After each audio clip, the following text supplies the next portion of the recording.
तो दोस्तों 12th का एग्ज़ाम खत्म होने के बाद कई सारे स्टूडेंट जो है इंजीनियरिंग और फार्मेसी में एडमिशन लेने के लिए जो है MHCET का एग्ज़ाम देने वाले हैं।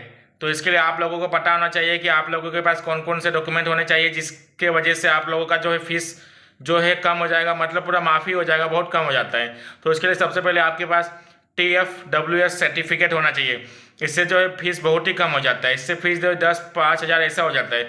तो TFWS सर्टिफिकेट होना चाहिए। और साथ ही साथ अगर आपका जो है बर्थ महाराष्ट्र में हुआ है तो आपके पास महाराष्ट्र का बर्थ सर्टिफिकेट होना चाहिए।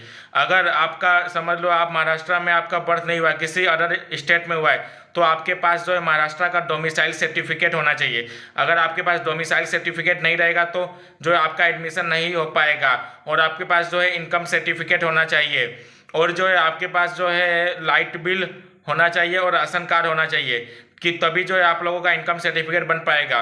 तो इस प्रकार जो है आप लोगों के पास TFWS सर्टिफिकेट होना चाहिए, इनकम सर्टिफिकेट होना चाहिए, और जो है लाइट बिल होना चाहिए, राशन कार्ड होना चाहिए, और जो है अगर महाराष्ट्र में बर्थ हुआ है तो महाराष्ट्र का बर्थ सर्टिफिकेट, अगर महाराष्ट्र के बाहर बर्थ हुआ है तो महाराष्ट्र का डोमिसाइल सर्टिफिकेट।